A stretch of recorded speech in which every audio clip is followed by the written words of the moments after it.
രവി സാറേ, സാറിനൊരു ഗസ്റ്റ് ഉണ്ടായിരുന്നു. പക്ഷേ അവർ രജിസ്റ്ററിൽ എഴുതിയ നമ്പർ കറക്റ്റ് അല്ല. എന്നുവെച്ചാ? അല്ല സാർ, അവർ എഴുതിയിരിക്കുന്നത് 9 അക്കമുള്ളൂ, 10 അക്കം ഇല്ല. അപ്പോൾ സാറിൻ്റെ നമ്പർ പകരം എഴുതിക്കോട്ടെ. ഇതൊക്കെ അപ്പോൾ ശ്രദ്ധിക്കണ്ടേ? അല്ല സാർ, ഞങ്ങൾ ഇപ്പോഴാണ് കാണുന്നത്.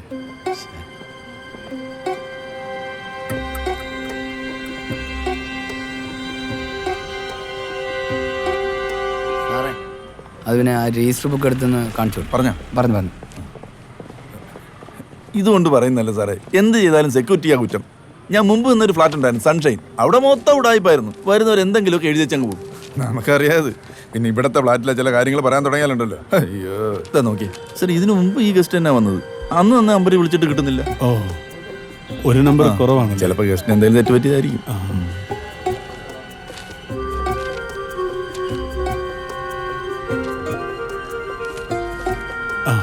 എന്റെ നമ്പർ എഴുതിക്കോ. ശരി സാർ. ശരി. അവൻ ആളത്ര ക്ലിയർ അല്ലെന്നുള്ള വിവരം സാറിനടുത്തൊന്ന് പറയാം. അതിപ്പോൾ നമ്മളായിട്ടൊന്നും പറയണ്ട.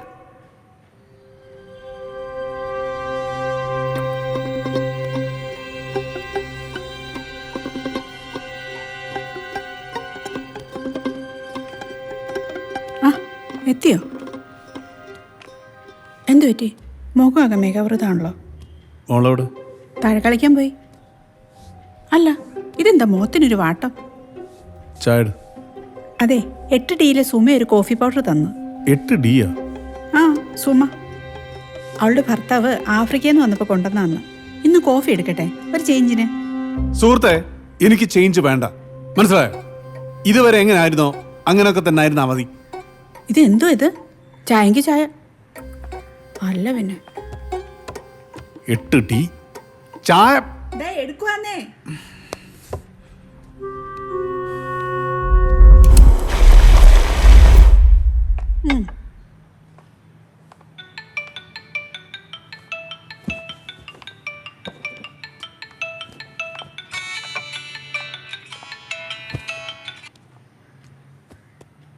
ഞാനിവിടെ ഫ്ലാറ്റില്. മോള് താഴെ കളിക്കുന്നുണ്ടല്ലോ. ഓ, ഈവനിങ് അല്ലേ? ഓക്കെ, ആയിക്കോട്ടെ.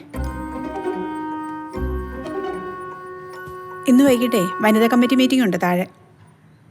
നിന്റെ കഴുത്തിലെന്തോ ഒരു പാട്? പാടോ? എന്തു പാട്? നഖമൊക്കെ കൊണ്ടുപോലത്തൊരു പാട്. അയ്യോ, അത് മാത്രമോ കണ്ടുള്ളോ? ദേ, ഇവിടെയും ഇവിടെയും ഇവിടെയും ഇവിടെയും ഒക്കെ പാടുണ്ട്. അതെ, അടുക്കളയിൽ ഒരു 5 ദിവസം പണിയെടുത്തു നോക്ക്, അപ്പം മനസ്സിലാവും.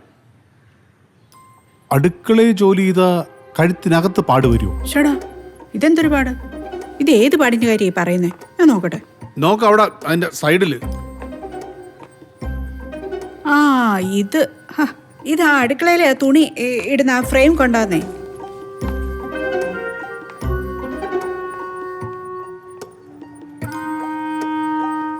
ക്ലാരിറ്റി ഇല്ല.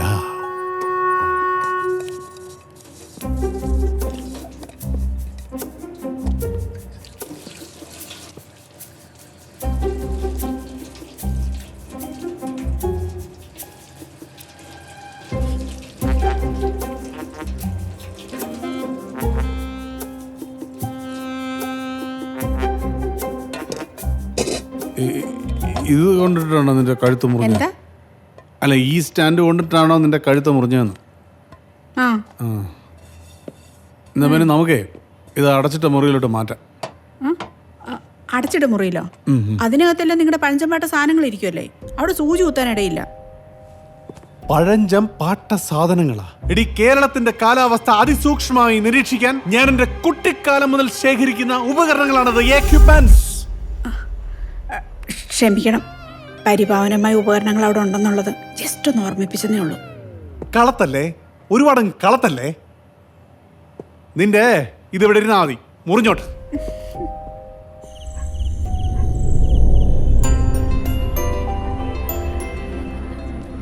ലഞ്ച് മൊത്തം കഴിക്കണം കേട്ടോ. ഹലോ, എന്താ കേട്ടാ? അതെ, കുറച്ച് ലേറ്റ് ആയി പോയി. വണ്ടി വന്നില്ലല്ലോ അല്ലേ? വന്നിട്ടില്ല. ഉള്ള തനഞ്ഞെങ്കിലേ കണക്കായി പോയി, അല്ലെങ്കിൽ തന്നെ അവൾക്ക് ഇച്ചിരി കൂടുതലാണ്. രവിയേട്ടാ, രവിയേട്ടാ ഇവിടെ ഇല്ലേ?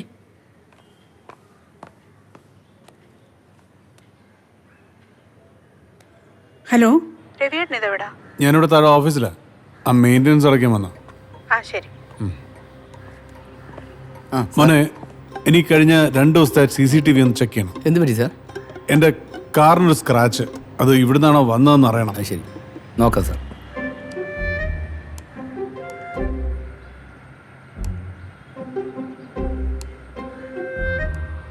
ആ ഓക്കെ, ഞാൻ നോക്കോളാം. ശരി sir. Okay.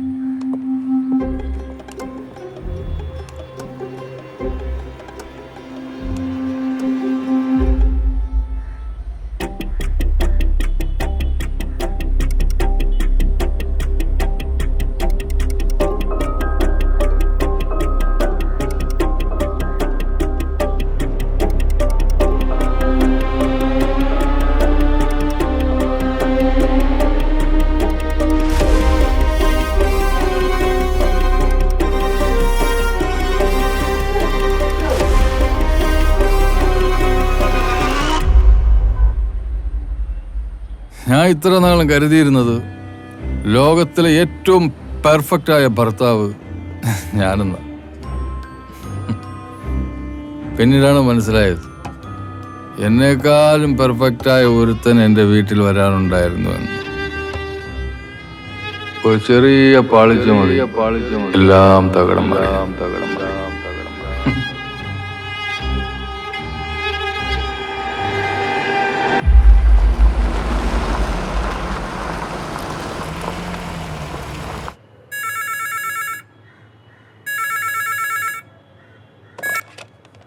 Hello. Hello sir, ഇവിടെ ന്യൂസ് തുടങ്ങാറായി.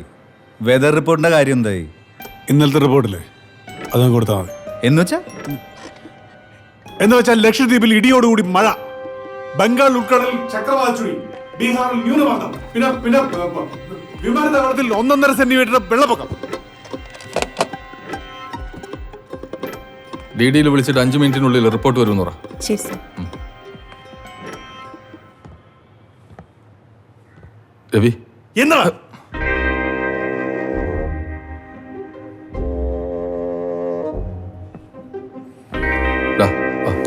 പുറത്തിരിക്കാം.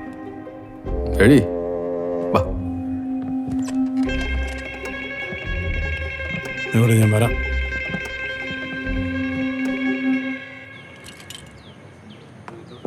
എടാ രവി, ഞാൻ നിന്നെ ഉപദേശിക്കുകയാണെന്ന് നീ കരുതരുത്.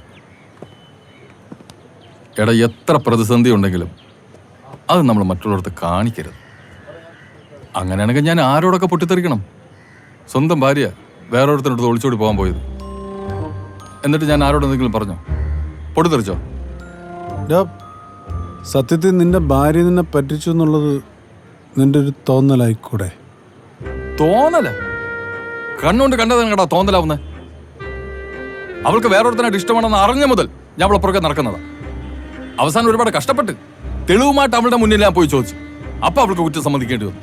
അറിയോ സാറേ, ഇത്ര കഷ്ടപ്പെട്ട കാര്യമില്ല. ഒരു ഒളി ക്യാമറ വെച്ചാൽ പോരായിരുന്നോ? ആ, അത് വെക്കാലോ ക്യാമറ.